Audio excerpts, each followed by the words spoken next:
Montana Territory, June 1882, the wind howled low and mean through the burned-out gulch as Kenzie Ellard dragged her tired boots through the ash and dirt, clutching the hand of her little boy. His name was Zeke, and he was 6, and he had not spoken since the night their wagon caught fire on the trail west, the night her husband left them behind. "Kenzie," he whispered now, his voice dry like paper. "I know, baby," she said, dropping to one knee and brushing his soot-streaked hair from his face. "Just a little longer." They had nothing left but what was on their backs, no wagon, no food, no people. Just the wide, cruel stretch of Montana land and the faint hope that somewhere farther west someone might take them in. The land went quiet except for the crackle of dry grass under tired feet, and then hoofbeats, not fast, not loud, steady, purposeful. Kenzie turned, shoulders tense, pulling Zeke behind her. A man rode into view down the slope, framed by the low sun. He was alone, broad-shouldered, dusty, wearing a wide-brimmed hat and a long duster. His horse was chestnut, tall and calm. The man dismounted slowly, hands open, unthreatening. "You lost?" he asked, voice low and rough from trail dust. His eyes were a clear, steady blue. Kenzie didn't answer. She gripped Zeke tighter. "I saw smoke yesterday," the man said. "Figured someone got caught up in that fire." She finally nodded. "That was us." He looked at the boy, then back at her. "You both all right?" "We are now," she said. "We got out, that's enough." The man stepped closer, slow and easy. "Name's Abram Sutton, Kenzie Ellard." He tipped his hat slightly. "And the boy, Zeke." "My son." Abram crouched down, eye level with the boy, but did not reach for him. "Hey, Zeke." The boy didn't answer. Abram stood again. "There's a homestead about 10 miles west. Mine, you can ride with me. Got food, water, safe place to rest." Kenzie narrowed her eyes. "You do this for every stranger you come across." "No," he said simply. "Just the ones who look like they ain't got anywhere else." She scanned him. He looked like a man who had seen things, who carried them quiet, but he held the reins gentle, and he never looked away from her eyes. "What's the catch?" she asked. "There ain't one." She hesitated, but Zeke's knees buckled and she caught him before he fell. Her arms trembled. Abram stepped forward and offered his canteen. "Let's not talk pride when the boy needs water." Kenzie took it, helped Zeke drink, then drank herself. It tasted like life. That night they rode double behind Abram. He never spoke unless she did. Zeke clung to her, drowsing against her chest. By the time the sun dipped low, they reached Abram's homestead, modest but standing strong, nestled against the trees with a barn and a windmill. Smoke rose from the chimney. He helped her down, then scooped Zeke into his arms without asking. The boy flinched but did not scream. Abram carried him like he had done it 1,000 times. Inside, the cabin was warm and clean, not fancy. But it smelled like stew, and there was a quilt folded over the rocking chair. "You can have the bed," he said. "I'll take the floor." "I don't need, I know," he said, setting Zeke down gently. "But you have it anyway." Kenzie watched him. "Why are you helping us?" He stirred the pot on the stove. "Because someone should have helped my sister when her husband ran off and left her with 2 babies, but no one did." Kenzie felt something shift in her chest. She looked at Zeke, asleep already in the bed, his face soft for the first time in days. When she turned back, Abram was sitting on the floor, back against the wall, hat over his knee. "You don't know me," she said, voice low. He looked up. "And you don't know what I forgive." Her breath caught. "Rest," he said. "You're safe here." She did not trust easy. But that night, with her son's sleeping sound and a stranger standing guard, she let herself close her eyes. The next morning, Abram was already outside. She found him hauling water, shirt sleeves rolled up, arms tense with work. "I can help," she said. "Breakfast first, then we talk." By the 3rd day, Zeke smiled for the first time since the fire. Abram taught him how to feed the chickens. Kenzie watched from the porch, arms folded, heart aching in ways she could not name. She helped cook, clean, mend. She was not a guest anymore. She was doing her part. One evening, after the dishes were done, she stepped out to find Abram sitting on the steps, watching the sky. "You ever been married?" she asked. "No," he said. "Came close once." "She died before we made it to the church." "I'm sorry," he nodded. "It was a long time ago." She sat beside him. "My husband left us the night of the fire, took the horse and the money, did not look back. I figured, Abram said. Kenzie looked out at the land the way the sky stretched wide and soft. I was not always like this. I do not care who you were, just who you are now. She turned her head slowly, meeting his eyes. And who do you think I am now? He looked at her like he saw everything. Someone I would ride 10,000 miles to keep safe. Her breath caught. She had not been looked at like that in years. Inside, Zeke called her name and she stood. But as she stepped through the door, she looked back once more. Abram was still sitting there, watching her like he meant it. Like he had already chosen her and was only waiting for her to believe she could be chosen. The wheatgrass had gone golden by the time Zeke took to running again. His shoes, still scorched at the toes, kicked up dust as he chased after a stray hen, laughter rising sharp and sudden across the yard. Kenzie stood at the edge of the porch, arms crossed but loose now, watching him with a quietness that had nothing to do with fear. Abram was near the barn, hammering a new rail into one of the corral posts. His shirt clung to his back, damp with sweat, but he worked without pause, jaw tight in concentration. "Does that post have something to answer for?" she called. He straightened, wiped his brow with the back of his arm, and turned toward her. "It's stubborn." She stepped down into the yard, brushing her palms against her skirt. "Some things need coaxing, not force." "What about the things that don't want to be coaxed?" he asked, voice low, unreadable. "Then you leave them be," she said. "Some things come around on their own." He set the hammer down and leaned against the fence, looking at her without speaking. The silence stretched, not awkward, but waited. She walked toward him, stopping just short of the fence. "You always fix things that don't belong to you." "They do now," he said. "Or they will if that's what's wanted." Behind them, Zeke shouted triumphantly, the hen finally caught and cradled in his arms. Kenzie smiled despite herself. "He's different here," she said. Abram didn't look away from her. "So are you." She reached out, ran her fingers lightly along the top rail. "I don't remember the last time someone offered me anything without wanting something in return." "I'm not offering," he said. "I'm just giving." That night, after Zeke had fallen asleep curled up with his coat as a pillow, Kenzie stepped outside. The moon hung full and cold above the trees, and the wind carried the scent of pine and horses. Abram sat on the porch steps, a tin cup in his hands, steam rising from it. He didn't look up when she sat beside him. "Are you always alone out here?" she asked. "I don't mind it." "That's not what I asked." He took a sip. "I had a partner for a time. We worked the land together." He took a bullet in the chest over a boundary dispute with a neighbor who didn't believe in fences. "Is that why you built one?" "No," he said. "I built it because it's mine now and I want it to stand." She leaned back, hands braced behind her. "You don't talk much about yourself." "Not much to say that matters." "I doubt that." He looked over at her, the moonlight catching the line of his jaw. "What would you want to know? Where you learned how to be kind without making it a favor." He looked down into his cup. "My mother raised 4 of us on a patch of land smaller than this. My father drank himself into the river. She didn't have time to hold grudges." Kenzie breathed out slowly. "I always thought I'd live a small life, a quiet one. Then I married a man who wanted the world and didn't care who he broke to get it." "You thought you'd make him stay?" "No," she said. "Not really, but I thought he'd at least leave us with something." Abram was silent a long time. "I don't want pity," she said. "You won't get it from me." She turned to him.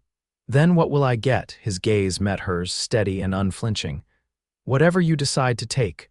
A breeze moved through the trees, and somewhere an owl called out. Neither of them spoke again. But when she rose to go inside, he stood too, walked her to the door, and waited until it closed behind her before returning to the steps. In the morning, she found a new pair of shoes at the end of Zeke's bed. Not store-bought, but stitched from worn leather, shaped for a child's feet. She ran her fingers along the seams, then looked out the window where Abram was already at work splitting wood. She said nothing. But that night, when she sat beside him again, she brought a second cup. Kenzie found Zeke asleep in the hayloft just after sunrise, his arms wrapped around the barn cat and straw tangled in his hair. She didn't wake him. Instead, she climbed down the ladder, dusted her skirt, and stepped out into the cool hush of morning. The sky was pale with the promise of heat later, but for now the light was soft, and the earth was quiet.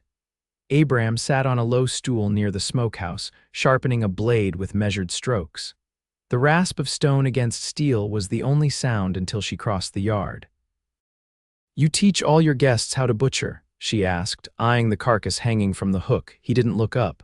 "Only the ones who ask. I'm asking." He handed her a clean apron and a cloth for her hair. "It's not a clean job. I'm not clean," she said, tying the apron over her dress. "But I can learn." They worked in silence for a while, her movements uncertain at first. He showed her how to find the joints, how to slice through sinew instead of forcing the blade. When she got it right, he nodded once and moved aside to let her keep going. They didn't speak until her arms ached and the sun had climbed higher. "You going to keep this place alone the rest of your life?" she asked, wiping sweat from her brow with the back of her wrist. Abram glanced toward the house. "I thought I might. Don't see much outside of it that's worth stepping into." "What about what steps in on its own?" He set the knife down and rinsed his hands in the basin nearby. "That'd be different," she met his gaze. "It might already be happening." He didn't answer right away. Instead, he dried his hands on a cloth and leaned back against the smokehouse wall. "I don't trust easy," she said. "I know. I've been told I carry things too long. Maybe you just carry them right." She folded her arms. "You never ask me what I did before all this. I figure you'll tell me when you're ready. I was a school teacher." Her voice was even steady. "In Kansas, before I married, I used to sing to the children when they were frightened during storms. I haven't sung since." He didn't blink. "Do you miss it?" "Sometimes. But mostly I miss who I was then. I think she died somewhere between Dodge and here." He moved closer, slow, careful not to crowd her. "She didn't die. She just got quiet. Folks do when they've had to survive."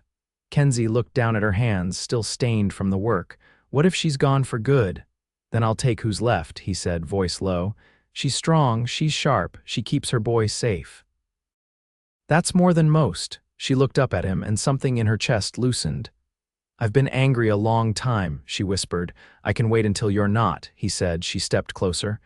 "And if I never stop being angry," he held her gaze, "then I'll learn to live beside it." Later, she found Zeke sitting on the porch with a bowl of stewed apples, his feet swinging. He looked up and grinned, mouth sticky with syrup, and she kissed the top of his head. That night, when the lantern burned low inside the house, she didn't sit on the porch. She opened the door, stepped out into the dark, and found Abram by the corral, checking the latch on the gate. "You still fixing things?" she asked. He turned, the moonlight catching the line of his cheek. "Just making sure it holds." She walked up to him, close enough that the dust from the trail still clung where their arms brushed. "I'm not afraid of the dark," she said. "Good," he answered. "It's where most of the truth lives." She reached for his hand, and he let her take it without question. They stood like that, quiet, not needing anything more than the steadiness of the other's presence. And for the first time since the fire, she didn't feel like someone trying to escape her own story. She felt like someone walking into a new one. Kenzie stood at the kitchen table, sleeves rolled to her elbows, hands deep in a bowl of flour and lard. The dough stuck to her knuckles, stubborn and thick, but she didn't mind. A hen clucked outside the open window, the morning breeze carrying in the scent of pine warmed by sun. The boy was out back with Abram, learning how to oil a saddle. She dusted her palms and reached for the tin of salt, eyes flicking to the doorway. Every morning now came with a choice how much of herself to give, how much to hold back. But she'd begun to notice the parts she used to keep folded away were stirring again. Not loud, not all at once, but little things. The way she hummed without thinking. The way her jaw didn't clench when someone stood too close. Later, she found Abram and Zeke behind the barn, both crouched low beside the fence line. Abram held a coil of wire and Zeke clutched a short length of willow. Kenzie crouched beside them. "What are you building?" Abram didn't look up. The badger's been digging under. "We're laying a skirt of wire."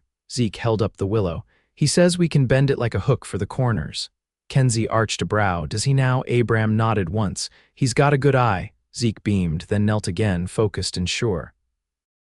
She watched the two of them work side by side, the boy mimicking each movement with care. It struck her then not just the comfort of this place, but the way it was shaping her son. Not softening him, but giving him space to grow sturdy. That afternoon, Abram saddled the bay mare and tied a second horse behind. When he returned to the house, Kenzie was on the porch, sewing a patch into Zeke's shirt. "I'm riding to town," he said. "Need to pick up molasses and axle grease." "You could come." Kenzie looked up, needle paused mid-stitch. "It's an hour each way." "I know." She didn't ask why he wanted her along. She rose, folded the shirt, and nodded. "Let me get my boots." Zeke stayed behind with Widow Loring, who lived a half-mile down the creek. Abram had walked with Kenzie and the boy to the split in the trail, then left them there to finish the ride into town alone. The sun rode high as they crossed the flat. The land stretched wide and dry, the only sound the creak of leather and the horse's breath. After a while, Abram said, "You ever think about going back east?" "Not once," she said. "There's nothing there I'd want," he nodded. "Wasn't sure." Kenzie glanced over at him. "You thinking of sending us off?" His jaw tightened. "No. But I've known women who stayed only long enough to catch their breath." "I've caught mine," she said, "and I'm still here." They rode the rest of the way without another word. Town was dust and noise and the bitter tang of coal smoke. Kenzie stayed close as they moved through the mercantile. Abram bartered for a sack of beans, 2 tins of coffee, and a bolt of muslin. She picked up a length of ribbon while he wasn't looking and tucked it into the basket. Outside, they passed the blacksmith's forge. A man leaned against the post, arms crossed, a grin too sharp for comfort. "Well, look what the prairie dragged in," he said. "Didn't expect to see you with company, Sutton." Abram didn't stop walking.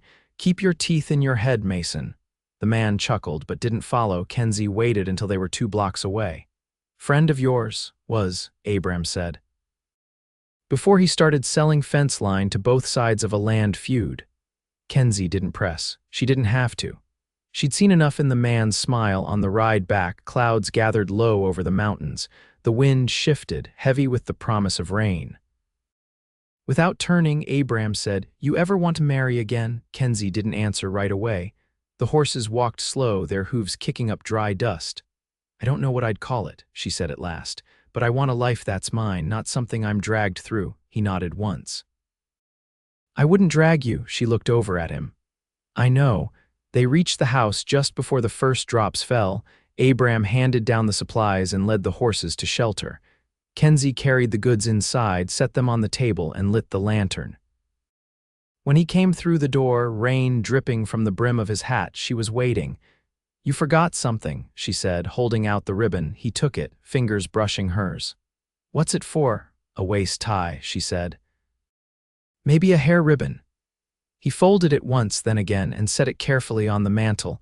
Later, after Zeke had been brought home and the storm rolled in full, Abram stood in the doorway, looking out into the night. Kenzie joined him, arms wrapped around herself. "You think the fence will hold?" "It'll hold." She glanced up at him. "What about us?" He looked down at her, rain sliding down the front of his coat. "We're not a fence." She stepped closer. "No, we're not. I don't need promises," he said. "I'm not offering any," she said. "Just this." He didn't ask what this meant. He just reached for her hand, and she let him take it. It was late July before the oats came in thick enough to cut. Abram brought the scythe out from under the lean-to and wetted the blades, slow and deliberate. Kenzie stood barefoot in the field's edge, skirt bundled in one hand, watching as he tested the swing. Each pass of the blade laid down another swath of green gold stalks, and the scent of crushed grain rose like summer itself. She didn't ask to help, but he handed her the rake without a word, and together they moved through the field.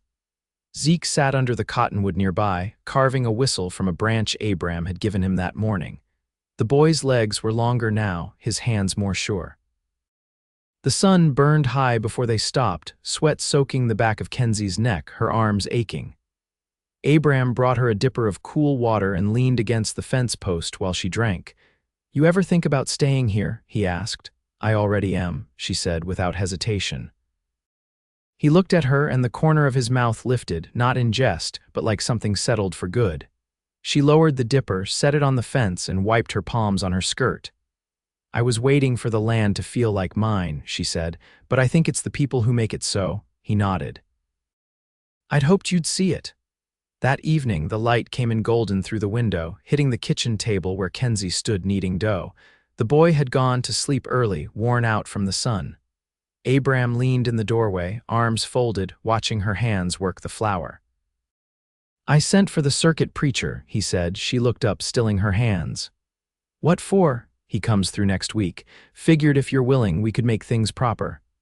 She set the dough aside, wiped her hands on a cloth, and walked over to him slow. Her eyes didn't waver. "You sure?" "I don't do things halfway," he said. She studied his face, every line, every freckle from the sun. "I won't walk out," she said, "but I won't be anyone's shadow again." "You'd stand beside me," he said. "That's all I've ever wanted." She reached up, fingers brushing his jaw, and he leaned down into her palm. "Then yes," she whispered.